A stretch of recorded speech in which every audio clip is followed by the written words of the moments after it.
औज़ुबिल्लाहिमिनश्शैतानिर्रजीम बिस्मिल्लाहिर्रहमानिर्रहीम अस्सलामु अलैकुम वरहमतुल्लाहि वबरकातुहू। मेरे मुअज़्ज़ज़ सामीन, आपका खैर मक़दम है यूनानी वीडियो लेक्चर सीरीज़ में। आज इंशाअल्लाह हम वारियोसील, दवाली सिफन और वेरिकोज़ वेन्स ऑफ लेग्स, दवाली साक़ीन के बारे में गुफ्तगू करेंगे। आप हमारे लेफ़्ट हैंड साइड जो है एक फ़िगर देख रहे हैं, ये खसिया और इपिडिडाइमिस के इर्द गिर्द रगों का जाल होता है। इन रगों में शराइल भी होती हैं और वरीद भी होती हैं। जब वरीदें फैल जाती हैं, बल खाती हैं और आपस में उलझ जाती हैं तो इसको हम दवाली सिफन के नाम से जानते हैं। और इससे रगों में, वरीदों में खून जो क़ल्ब की तरफ वापस जाना चाहिए प्यूरिफिकेशन के लिए, वो नहीं जाता है। वरीदों में खून जमा हो जाता है जिसे हम एहतकान या कांजेशन कहते हैं, और ये बाचपन का शिकार इंसान को बनाती है। ये दवाली सिफन की मुख्तसर तशरीह। उसके बाद आप बीच में एक पैर देख रहे हैं, इस पैर में भी वही अमल हो रहा है, सिर्फ पैर की वरीद में कांजेशन हो रहा है जिसकी वजह से खून इस्तेमा हो जाता है और क़ल्ब की तरफ प्यूरिफिकेशन के लिए वापस नहीं लौट पाता है। और हमारे एकदम राइट हैंड जानिब किस तरीक़े से ये इसमें दर्जे हरारत कम रखी जाती है जिस्म के दर्जे हरारत से, ताकि आपका स्पर्मेटोजेनेसिस और उसका मैचुरेशन दोनों मराहिल अच्छी तरीके से अंजाम पा सकें। ये नहीं अमल मुकम्मल हो पाता है क्योंकि इसमें जो दर्जे हरारत इपिडिडाइमिस में कम होना चाहिए वो कम ना हो करके 1-2 डिग्री, 2 डिग्री, 3 डिग्री सेंटीग्रेड बढ़ जाता है। ये महज 2 और 3 डिग्री सेंटीग्रेड का इजाफा नुत्फ़े के जो है नुत्फ़ा साजी और मैचुरेशन में नुकसानदेह साबित होता है। इस counter current heat exchange mechanism के ज़रिए इंशाअल्लाह हम इस पर गुफ्तगू करेंगे। आइए हम देखते हैं अब ये वरीदी एहतकान कैसे होता है। देखिए, आपको ये एक नॉर्मल वरीद दिखाई गई है। ये एक आपको जो है ज़रा सा पॉइंटर ले लेने दीजिए, 1 मिनट।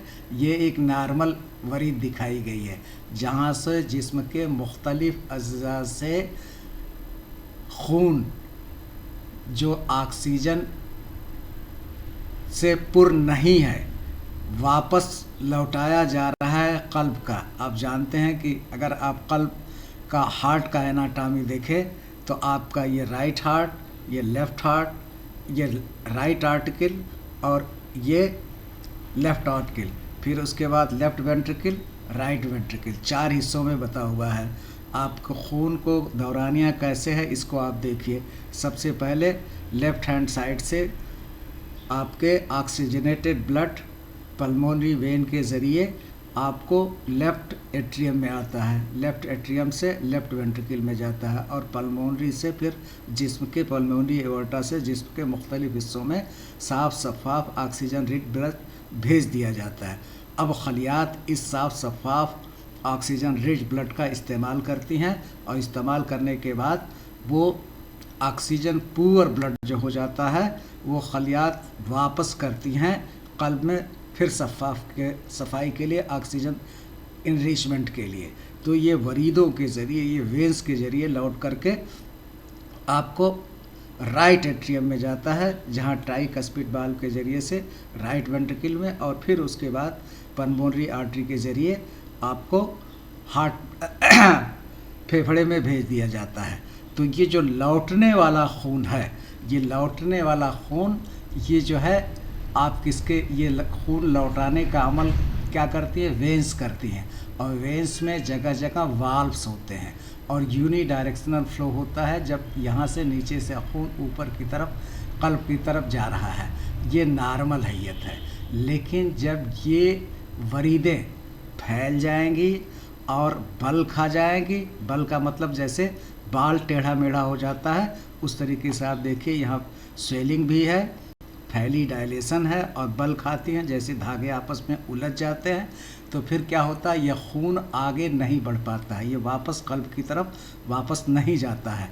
यहाँ पर जो है ये बाल कमज़ोर हो जाते हैं, ये जो ऊपर जा रहा था ये ब्लड नीचे की तरफ आने लगेगा, जिसको हम रिफ्लक्स के नाम से जानते हैं।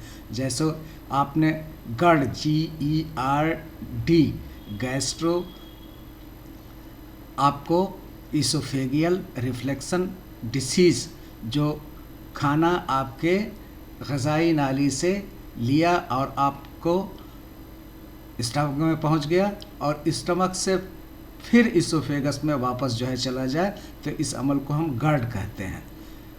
जैसे बच्चे जो है दूध पीते हैं, कभी कभी मुंह से दूध आपको हल्का सा निकालते हैं, आप अक्सर देखे होंगे, तो उसी तरह से खाना भी अंदर जाता है और वापस जो है आ जाता है किसी नाकामी की वजह से, अंदर की तेज़ाबियत की वजह से, उससे जो है जलन पैदा होती है। उसी तरह से खून जो है वरीदों के ज़रिए लौट करके वापस राइट एट्रियम को जाना है। ये यूनिडायरेक्शनल फ्लो है, जगह जगह वाल्व्स हैं और जब सही हैयत है तो ये लौट करके वापस चले जाएंगे। जब ये वरीदें फैल जाएंगी, आपस में बल खा जाएंगी और तीसरा आपस में उलझ जाएंगी, ये तीन जो है इसके खुसूसी करैक्टरिस्टिक्स हैं। नंबर 1 ये जो है डायलेशन ऑफ वेन्स होता है। नंबर 2 ये आपको बल खा जाती हैं, ट्विस्टेड हो जाती हैं। और तीसरा जो है उलझ जाती हैं। तो इसके जो वाल्व्स हैं ये नाकाम हो जाते हैं। जो ऊपर खून जा रहा था वो खून फिर वापस पीछे को लौटने लगेगा, जिसको हम वेनस रिफ्लक्स कहते हैं। और इसकी वजह से जो खून का ऊपर जाना है वो कम हो जाता है, जिसको हम वेनस ड्रेनेज के नाम से जानते हैं। बजाय राइट एट्रियम में जाने के ये वापस आने लगता है, बीच में रुक जाता है, इसी को कांजेशन के नाम से जानते हैं। यही ये पूरे जो है इसका मैकेनिया यहाँ दिखाया गया है। ये क्या है देखिए, आपको लिखा हुआ है वेनस इनकॉम्पिटेंसी। ये क्या है, वेनस वाल्व इनकॉम्पिटेंसी, यानी जो वाल्व है ये इनकॉम्पिटेंट हो जाएंगे। जो ऊपर सिर्फ जा रहा था, नीचे नहीं आ रहा था, ये इनकॉम्पिटेंस हो जाएंगे। जैसे मिट्रल स्टोनेसिस और आपने क्या कहते हैं ट्राइकस्पिड वाल्व स्टोनेसिस पढ़ा हुआ है, तो उसी तरह से वेनस वाल्व भी होते हैं और ये इनकॉम्पिटेंट हो जाते हैं या कोई सुद्धा हो जाता है, जिसे हम वेनस ऑब्स्ट्रक्शन कहते हैं। आगे खून के बढ़ने में रुकावट होती है, जिसको हम वेनस ऑब्स्ट्रक्शन कहते हैं। वरीद में खून के राइट एट्रियम में वापस जाने के रास्ते में कोई खलल, कोई मुदाखलत पैदा हो जाए तो इसे हम ऑब्स्ट्रक्शन या सुद्धा कहते हैं। और ये वेनस वाल्व इनकॉम्पिटेंसी की वजह से होता है। अब इसकी वजह से क्या होगा, वेनस रिफ्लक्स होगा, यानी जो खून ऊपर जा रहा था नीचे की तरफ लौटने लगेगा। प्लस पूलिंग होगी। पूलिंग का मतलब जो ऊपर जा रहा था ब्लड जो है नीचे की तरफ आने लगेगा। इससे क्या होगा कि वेन का प्रेशर बढ़ जाएगा, वरीदों का प्रेशर बढ़ जाएगा, जिसे हम वेनस हाइपरटेंशन के नाम से जानते हैं। ये आपका दबाव खून का वरीदों में बढ़ जाएगा, इसको हम वेनस हाइपरटेंशन के नाम से जानते हैं। अब जब वेन्स में होगा तो वेन्स जो है कैपिलरी, जो छोटी छोटी वरीदें हैं जिनको हम कैपिलरी कहते हैं, जहाँ पर शरायीन और वरीद दोनों आपस में मिलती हैं, उसको हम कैपिलरी कहते हैं। यहाँ पर कैपिलरी का हाइड्रोस्टैटिक प्रेशर इन टिश्यूज़ बढ़ जाएगा।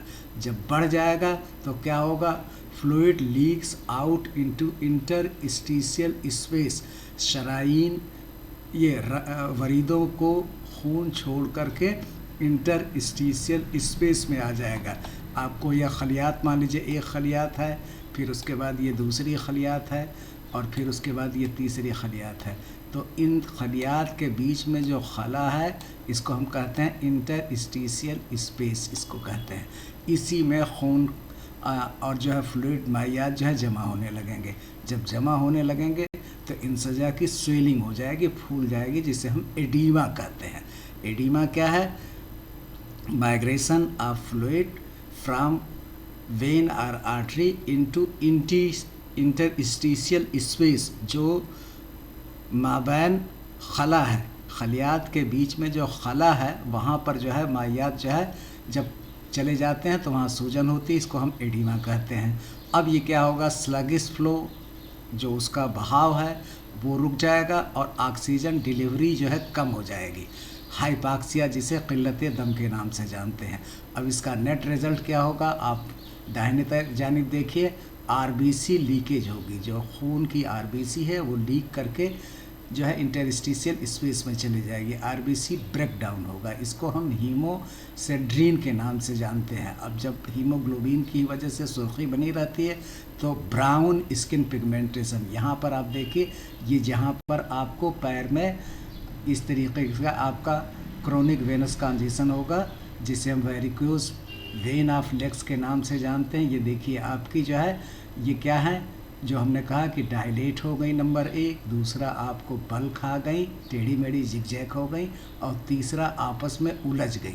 जब ये हैयत होगी तो इस तरीके से खून की फराहमी न होने की वजह से और आरबीसी के टूट जाने की वजह से यहाँ भूरापन होगा जिसे हम ब्राउन स्किन पिगमेंटेशन या स्टेसिस डर्मेटिस, यहाँ पर खून का इस्तेमाल हो गया और जो है आगे खून नहीं बढ़ रहा है, आरबीसी टूट गई हैं, तो ये जिल्द जो है क्या हो जाएगी, आपको काली पड़ जाएगी, भूरी पड़ जाएगी, फाइब्रोसिस, वहाँ पर जो है फाइबर्स का एकजा हो जाएंगे, सख्ती हो जाएगी, तसल्लुब हो जाएगा, स्किन थिकनिंग, वहाँ जिल्द मोटी हो जाएगी जिसको हम इंड्यूरेशन के नाम से जानते हैं, टिश्यू ब्रेकडाउन, खलियात ये जो अंसजा टूटने लगेंगे, पुअर हीलिंग, यहाँ पर जल्दी ये जो है मकाम माऊफ हील नहीं हो पाता है, इसका जो है हीलिंग पुअर हो जाती है, जिसको अल्सरेशन या क़रहा, यहाँ में ये घाव तब्दील हो जाता है, इसको हम वेनस अल्सर या कॉमन नियर मेडिकल ये टर्म कहते हैं। अब यहाँ लिखा हुआ है वेरियोसील्स एंड लेग वेरियोकोज वेंस, यानी चाहे आपको ये वेरिकोसील्स हो, वेरिकोसील्स का मतलब खसिया और एपिडाइमिस के इर्द गिर्द वरीदों का फैल जाना, बल खाना और आपस में उलझ जाना, जिससे जो रगों के यहाँ से खसिया से और इसके जो है मुख्तलिफ आज़ा से खून इस्तेमाल के बाद कल्ब को, राइट एट्रियम को वापस होने वाले हैं, वो वापस नहीं हो पा रहा है, यहीं पर एक जो है कंजेशन है। तो ये वेरिकोसील्स और यहाँ पर लेग वेरिको दोनों वरीद वाल्व्स की नाकामी से, तो ये कॉमन मुश्तरका आपको नुक्ता है कि वरीदी वाल्व के नाकामी से होते हैं। ये वाल्व जो आपको मैंने दिखाया ये नाकामयाब हो जाते हैं नंबर 1, मगर वेरिकोसील खसिया में हरारत बढ़ाकर, यहाँ पर हरारत बढ़ाकर बाझपन का शिकार बनाता है, बाझपन का बाइस बनती है। हमने कहा कि सिर्फ 2-3 डिग्री सेंटीग्रेड का दर्जे हरारत यहाँ पर एपिडिडाइमिस में कम होता है। जिस्म एक तो ये स्क्रोटम में रहता है, थैली में रहता है और आपके जिस्म से बाहर रहता है।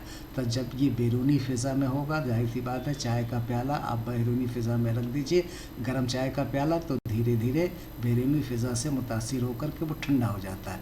तो ये जिस्म से खसिया जो है स्क्रोटम या थैली में बाहर रहते हैं और जिसकी वजह से यहाँ दर्जे हरारत कम होता है, और यही 2-3 डिग्री सेंटीग्रेड की दर्जे हरारत में कमी नुत्फ़ा साज़ी और उसके मैच्योरेशन के लिए मुकम्मल होती है। लेकिन यही 2-3 डिग्री सेंटीग्रेड अगर इजाफ़ा हो जाएगा तो नुत्फ़ा साज़ी होगी और न उसका मैच्योरेशन होगा, और जिसका नतीजा ये होगा कि बाझपन का शिकार इंसान हो जाएगा। जबकि टांगों की दवाली दर्द, सूजन और ज़ख्म पैदा करती है। तो यहाँ पर जो है आपको जो है बाझपन होगा और यहाँ पर जो है सूजन और ज़ख्म पैदा करेगी, क़रह की कैफियत आ जाएगी, पिगमेंटेशन हो जाएगा। ये बहुत ही शदीद मर्ज़ होता है, इसका इलाज जो है बहुत मुश्किल से होता है, लेकिन आप सही तरीक़े से वसूल इलाज अपनाएंगे तो इंशाअल्लाह अफादियत मिलेगी ख़ुदा की जात से।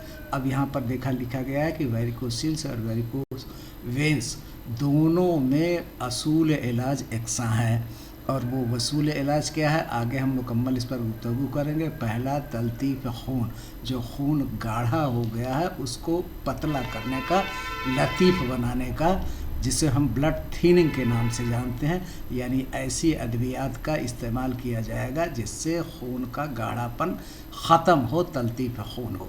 फिर उसके बाद तक़वियत वरीद, हम ऐसी अद्विया इस्तेमाल करेंगे जिससे वरीदों में क़ुव्वत पैदा हो।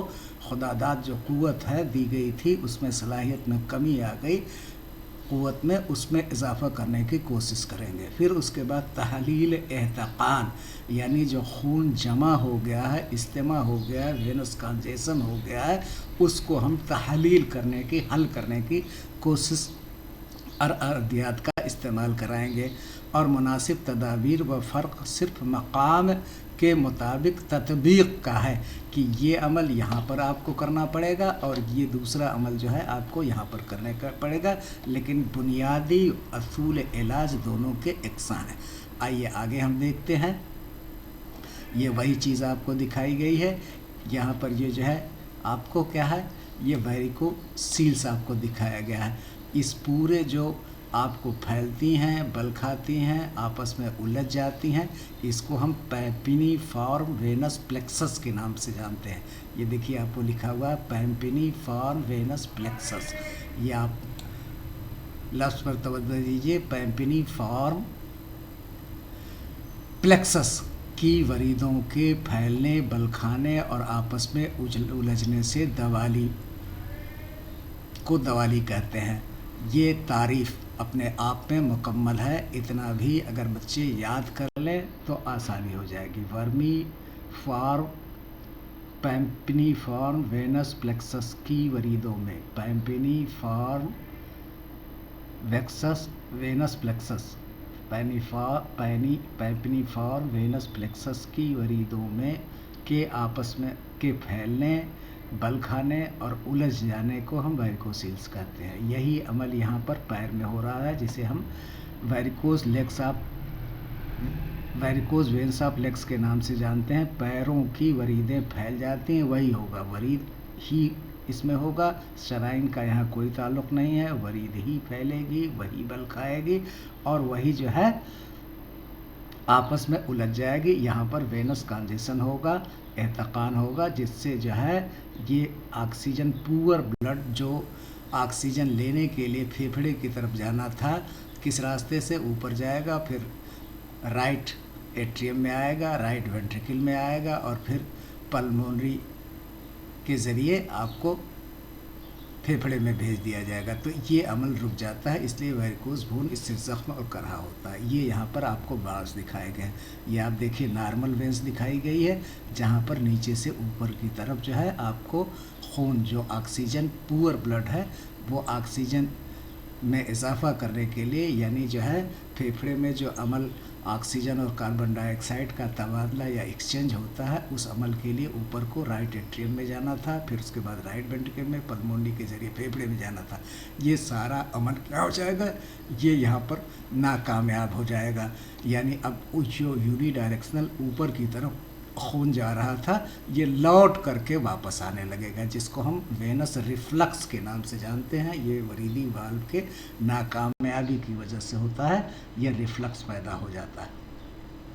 ये आपको खसिया दिखाए गए हैं, इसके इर्द गिर्द जो है ये आपको हमने पहले लेक्चर्स में बताया था कि ये जो खसिया के ऊपर छोटी सी जो नाली होती है, इसको एपिडिडाइमिस कहते हैं। और फिर ये जो है आपको आगे जा कर के स्पर्म डक्ट से जो है मिल जाती है। तो ये जो है देखिए डक्टस डिफरेंस, वास डिफरेंस भी कहते हैं, डक्टस डिफरेंस भी कहते हैं। ये आपको जिससे स्पर्म जो है आगे जाते हैं। यहीं पर इनका यहाँ पर जो है आपको जेनेटिक सेल्स होती हैं, खलियात होती हैं, जिनसे उनकी तख्लीक होती है और फिर उसके बाद ये बनने के बाद यहाँ पर आते हैं, कुछ देर के लिए यहाँ रुकते हैं और फिर स्टोर्ड होता है। स्टोर्ड होने के बाद फिर आगे बढ़ते हैं और ये अमल सारा रुक जाएगा। यहाँ पर देखिए पतली वरीदें दिखाई गई हैं, यहाँ पर वही वरीदें मोटी दिखाई गई। यहाँ पर आप देखिए इसका जो है साइज़ आप देखिए और यहाँ इसकी साइज़ देखिए, इसकी साइज़ आप देखिए। तो ये वरीदों का क्या है, फैल गई हैं, डायलेट हो गई हैं, बल खा गई हैं और फिर उसके बाद आपस में उलझ गई हैं। वही चीज़ यहाँ पर दिखाया गया है। अब जो है कैसे कैसे जो है टेम्परेचर कम रखा जाता है 2-3 डिग्री सेंटीग्रेड का। तो पहला वजह यह है कि खसिया जो है, कैसे खसिया का जिस्म से बाहर होना, जो स्क्रोटम है, स्क्रोटम का तिब्बी इस्तिलाह में कैसा माने थैली, खसिया, जो टेस्टिकल्स की थैली है जिसको स्क्रोटम कहते हैं या तिब्बी इस्तिलाह में कैसे खसिया कहते हैं, जिब से बाहर होना। और हमने बताया कि जब जो कोई भी चीज़ जिब से बाहर होगी तो उसका टेम्परेचर उमूमन कम हो जाएगा बैरूनी दर्जे हरारत में कमी की वजह से। दूसरा है ये डार्टोस मसल्स होती हैं, ये भी जो है टेम्परेचर कम करने का काम करते हैं। फिर उसके बाद आपको क्रीमास्टर मसल्स होती हैं, ये भी जो है आपको ऊपर नीचे हरकत करती रहती हैं, जिससे जो है तवानाई सर्फ होती है और इस तवानाई सर्फ होने के नतीजे में दर्जे हरारत में कमी आती है। फिर उसके बाद चौथा है ये आपको जो है पैम्पिनिफार वेलस प्लेक्सस, इसमें इर्द गिर्द लिपटा रहता है। यहाँ काउंटर करंट हीट एक्सचेंजर पर काम करता है। अब ये काउंटर हीट एक्सचेंज क्या है जो आपको हमने यहाँ दिखाया है, इसी को ये जो काउंटर करंट हीट एक्सचेंज कहते हैं। अब इसको आइए समझते हैं कि ये काउंटर करंट हीट एक्सचेंज क्या होता है। अब आप समझ लीजिए कि एक टंकी है, उस टंकी में एक तरफ से जो है आप ऊपर से ठंडा पानी डाल रहे हैं और बीच में एक ऐसी नली है जिसमें आप इस फिगर पर देखिए, ये आपको है, ये आपको एक तरीके से ये टैंक है। इस टैंक में ये कोल्ड वाटर जो है इन कर रहा है, TC temperature of cold water which is in, जो अंदर आ रहा है, यहाँ कोल्ड वाटर अंदर आ रहा है और ये पूरे जो है इसमें फैल करके और फिर नीचे जा रहा है। ये temperature of cold water out यहाँ पर जो है। अब यहाँ पर जो टेम्परेचर होगा और यहाँ पर जो टेम्परेचर होगा उसमें क्या फ़र्क होगा ये आप देखिए जो है। और उसके बाद ये जो है एक अंदर इसके अंदर नली पड़ी हुई है जिससे हम TH हाट जो है गर्म पानी डाल रहे हैं, उसको इन करा रहे हैं। ये अंदर से जो है यहाँ बाहर जा रहा है, ये हॉट वाटर आउट हो रहा है। तो आप क्या समझते हैं, जब गर्म जलधारा और ठंडी जलधारा दोनों आपस में कांटेक्ट में आएंगे तो दोनों का टेम्परेचर गर्म वाले का गिरेगा और जो ठंडे वाले का उठेगा। जब तक दोनों का एक सा टेम्परेचर नहीं होगा तब तक ये अमल जारी रहेगा। इसको हीट का मुतबादला या हीट एक्सचेंज के नाम से जानते हैं और जिस ऑपरेटस में ये किया गया है ये हीट एक्सचेंजर कहा गया है। हीट एक्सचेंजर, ये पूरे ऑपरेटस क्या हीट एक्सचेंजर कहलाता है, यानी this is the apparatus use for exchanging the heat, तवानाई के तबादला के लिए किया जाता है। और काउंटर करंट इसलिए कहा जा रहा है, काउंटर करंट, यहाँ एक लफ्ज़ ये है, दूसरा ना काउंटर करंट है, यानी एक जो है यहाँ से आकर के इस सिमत में जा रही है और दूसरा जो है मुखालिफ सिमत में।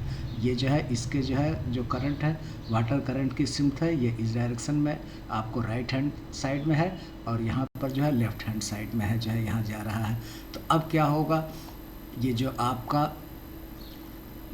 आपको हाट जो यहाँ से पानी आ रहा था यहाँ से, उसका टेम्परेचर धीरे धीरे डाउन होगा। ये देखिए जो है आपको ये दिखाया गया है, यहाँ पर टेम्परेचर दर्जे हरारत ज़्यादा है, ये टेम्परेचर आपको इस एक्सिस पर y एक्सिस पर दिखाया गया, टेम्परेचर धीरे धीरे डाउन होगा। और जो ठंडी थी उसका टेम्परेचर क्या होगा, धीरे धीरे ये उठेगा और उठ करके यहाँ जाएगा। और ये आपको जो डॉटेड लाइन है ये दिखा रही है कि ये तबादले तवानाई का अमल तब तक जारी रहेगा जब तक कि दोनों का टेम्परेचर एकसा या इक्वल ना हो जाए। गर्म और ठंडा पानी दोनों का एक हो जाएगा। तो इस तरीके से यही अमल आपको खसिया के अंदर होता है। जो वरीदे हैं उनका टेम्परेचर कम होता है, जो आपको आर्टरीज़ हैं उनका टेम्परेचर ज़्यादा होता है। आर्टरीज़ का टेम्परेचर क्या होता है, कुछ जो है अप होता है, हाई होता है। ये आपको आर्टरीज़ है और इसमें जो है ब्लड जा रहा था, ब्लड जो है ऊपर से नीचे की तरफ आ रहा था, ठीक है। और फिर उसके बाद ये शरायीन आपकी है, ये आपकी वरीद है और इसमें खून जो है इधर जा रहा था और यहाँ जो टेम्परेचर था इसका थोड़ा सा जो है डाउन था। तो एक का जो है आपको ये चीज़ किसका है, ये आर्टरी का है, ये आपको आर्टरी है, ये आपकी आर्टरी है जहाँ खून ऊपर की जानिब जा रहा है। और ये वेंस है, ये जो आर्टरीज है नीचे की जानिब, ये जो है ये जो है गलत है, ये जो है आपको ये नीचे की तरफ आ रहा है, और ये टेम्परेचर इसका ज़्यादा अप, ये जो दिखाया गया था ये this is the symbol of up, ये not the direction of flow up, ये जो है अप है। तो ये आपको सिंपल समझिए जो है कि यहाँ पर आपको ये आपकी आर्टरीज है, यहाँ खून नीचे को आ रहा है, और ये आपका वेंस है, यहाँ खून ऊपर की जानिब चढ़ रहा है, ये ब्लड का डायरेक्शन है, और ये भी ब्लड का डायरेक्शन है, लेकिन ये वेंस है और ये आपको आर्टरीज है, ये आपकी आर्टरीज है, ये बीच में पार्टीशन हमने कर दिया। तो यहाँ पर जो है आपको नीचे आ रहा था खून, और यहाँ पर ऊपर खून जा रहा था। यहाँ पर टेम्परेचर ज़्यादा है और यहाँ पर टेम्परेचर कम है। अब ये दोनों के जब कांटेक्ट में आएंगे, उलझेंगे, बल खाएंगे, डायलेट होंगे, तो एक दूसरे के कांटेक्ट में आ जाएंगे, और इसका क्या होगा कि ये टेम्परेचर जो है डाउन हो जाता है, और जब यही अमल रुक जाता है तो टेम्परेचर जो है पेम्पनीफार वेनस प्लेक्सस का ऊपर उठ जाता है, जिससे नुत्फासाजी और मैचुरेशन का अमल मुतासिर होता है, बाचपन का शिकार होता है इंसान जो है।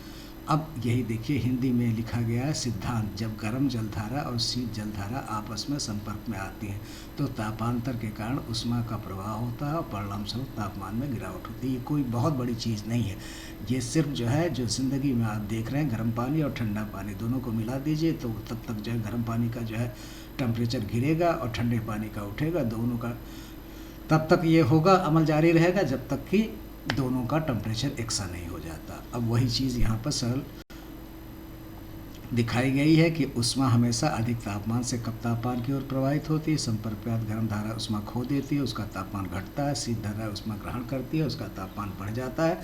और ये अमल जब तक जारी रहता है जब तक दोनों के ताप में संतुलन ना हो जाए, यानी दोनों का टेम्परेचर एक ना हो जाए। अब उसके बाद यहाँ पर जो है दवाली सफ़न यूनानी इलाज। अब मर्ज़ की यूनानी तशख़ीस तिब्बी यूनानी के मुताबिक दवाली सफ़न उस वक्त पैदा होता है जब ज़ौफ़ वरीद हो, कसाफ़त खून हो, सूए मिजाज बारिद हो और मवाद फासिद का इस्तेमाल हो। ये चार जो है इसके ख़ास जो है अलामात और जो है असबाब, ज़ौफ़ वरीद हो, कसाफ़त खून हो, सूए मिजाज बारिद हो यानी ठंडा दिमाग है उसका, और मवाद फासिद का इस्तेमाल हो जो कांजेसन हमने कहा खसिया की वरीदों में हो जाए, जिसके नतीजे में रगें फैलकर बल खाती हैं।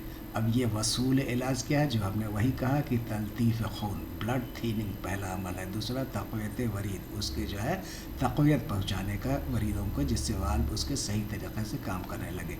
तहलील वरम, जो आपको वरम हो रहा है उसको जो है तहलील करने की कोशिश किया जाए। ये कांजेसन, ये तहलील एहतकान एक्चुअली जो है वरम की जगह जो कांजेसन का सही जो है तिब्बी इस्तिलाह में एहतकान है। एहतकान लिखने में ज़रूरत नहीं चल रहा है, अलिफ हे और एहतकान। तो ये जो कांजेसन तहलील एहतकान ये होना चाहिए, यहाँ वरम हो गया है। माने मवाद, यानी जो खून जमा हो रहा है वरीदों में उसको जो है जमा होने से रोकना है, और फिर तदाबीर मौज़ी जो है लोकल मैनेजमेंट करेंगे। अब अद्वियात दाखिली क्या इस्तेमाल करेंगे, अर्क़बादियान, रक़ासनी, अर्क शाहतर, वरीदों को मजबूत करने के लिए हब्ब आमला, हब्ब हलैला बलैला आमला जो आप जानते हैं, तो ये इसमें इस्तेमाल किए जाते हैं। फिर सफ़ूफ़ मुक़व्वी आसाब, मवाद फासिद करने के अखराज करने वाली अद्वियात, इतरीफ़ल शाहतर और इतरीफ़ल उस्तख़ुद्दूस, अद्वियात ख़ारजी जो बाहर से इस्तेमाल की जाएंगी तहलील और तक़वियत के लिए। ज़बाद संदल, ये ठंडा होता है, और संदल गुलाब, और ज़बाद सिरका व संदल जो है। तो ये सारी चीज़ें हैं। यह ख़ास तौर से वसूल इलाज यूनानी में बहुत ही माने रखते हैं। अगर सही तरीक़े से आपका वसूल इस्तेमाल किया जाए तो इंशाअल्लाह अफादियत होगी। तो पहला आपका वसूल है तलतीफ़ खून, ब्लड थिनर का इस्तेमाल करना है ऐसी अद्वियात का आपके यूनानी। तक़वियत वरीद अद्वियात इस्तेमाल करना है। तहलील एहतकान अद्विया इस्तेमाल करना है। माने मवाद यानी जो फासिद मवाद इकट्ठा हो रहा है उसको जो है इकट्ठा होने से रोकना है। मौज़ई जो है मकामी आप तदाबीर अख्तियार करेंगे खून के लताफ़त के लिए। अर्कबादियान, अर्कासनी, अर्क शाहतर वरीदों को मजबूत करने के लिए हब्ब आमला, हब्ब हलैला, सफ़ूब मक़वी आसाब, मवाद फासिद को ख़ारिज करने के लिए इतरीफ़ल शाहतर, इतरीफ़ल उस्तक़ुद्दूस, अद्वियात ख़ारजे में तहलील व तक़वियत के लिए ज़मात संदल, ज़मात गुलाब, ज़मात सिरका व संदल का आप इस्तेमाल करेंगे। अब यहाँ पर जो है ग़ज़ाई तरीक़ा वही तदाबीर जो है आपको दिया है। इलाज बिल तदबीर जो है तदाबीर क्या क्या इस्तेमाल करेंगे। खसिया को सहारा देना, क्योंकि वो उसमें जो है सोजिश हो जाती है। सहारा देना, ज़्यादा देर खड़े रहने से परहेज़ करना है, ज़्यादा देर तक खड़ा नहीं रहना है। कब्ज़ का इलाज करना है, क्योंकि जोर लगाने से वरीदी दबाव और ज़्यादा बढ़ जाएगा। ठंडी कोल्ड कंप्रेस इफ़ नीडेड जो है बर्फ़ वगैरह से सिकाई जाए।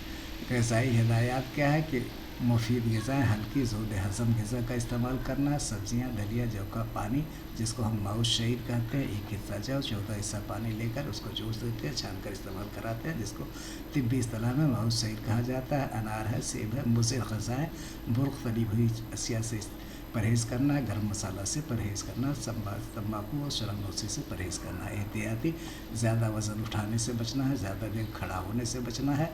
तंग लिबास न पहने, जिनसी अफराज से इज्तनाब करें। जो है यूनानी दवाली सफ़र का यूनानी इलाज खून की तलतीफ़, वरीदों की तक़वियत, मवाद की तहलील, मुनासिब तदाबीर पर के इस्तेमाल पर मुश्तमिल है। अब पैरों के वरीदों के फूलने और जो है जिसे वेरिकोज़ वेन कहते हैं, उसमें वही जो है वेनस वाल्व की इनकॉम्पिटेंसी होगी, खून ऊपर नहीं जाएगा। ये सारी चीज़ें वही जो हमने बताया है आपको यहाँ पर दिया है। अब दोनों में फ़र्क क्या है। वेरिकोसील्स आपको जो है ये वरीदी वाल्व की कमज़ोरी होती है, और ये पैर में भी दोनों में वरीदी वाल्वों की कमज़ोरी होती है। कैफियत क्या होती है, रगों का फैलना, उलझना, बल खाना, ये भी यही है। असर यह है यहाँ पर दर्ज हरारत कम हो जाएगा, जिससे बाँझपन का शिकार होगा, और यहाँ दर्द, सूजन, ज़ख्म, क़रहा की कैफियत होगी, और हालात में इजाफ़ा। खड़े होने पर जो है ये भी जो है नुकसानदेह है, यहाँ पर भी ज़्यादा देर पैरों पर खड़ा होने पर नुकसानदेह है। अब आपको समरी जो है वेरिकोसील्स एंड लेग वेरिकोज बोन्स दोनों वरीदी वाल्व्स की नाकामी से पैदा होता है। ये ख़ास आपका नुक्ता है, वरीदी वाल्व के इनकॉम्पिटेंस ऑफ वेनस वाल्व्स। मगर वेरियोसिल खसिया में हरारत बढ़ाकर बाँझपन का बाइस बनती है, जबकि टांगों की दवाली दर्द, सूजन और ज़ख्म पैदा करती है। तो ये तो आपको तारीफ़ हो गई और उसके जो है अलामात और असबाब हो गए। उसके बाद वेरिकोसिस और वेरिकोज दोनों में वसूल इलाज यकसा है, यानी तलतीफ़ खून, ब्लड थिनर, तक़वियत वरीद, एम्पावर्ड जो है इम्यूनिटी बढ़ाने के लिए, तहलील एहतक़ान का जैसे को ख़त्म करना, और मुनासिब तदाबीर फ़र्क से मकाम के मुताबिक तत्बीक़ में है, कहाँ कहाँ अमल करना है। फ़ी अमानिल्लाह। लाइक करें, शेयर करें, सब्सक्राइब करें, खूब मेहनत से पढ़ें। अल्लाह की रज़ा के लिए, अल्लाह की मखलूक का खिदमत के जज्बे को अल्लाह ताला आपको कबूल फरमाए। फ़ी अमानिल्लाह।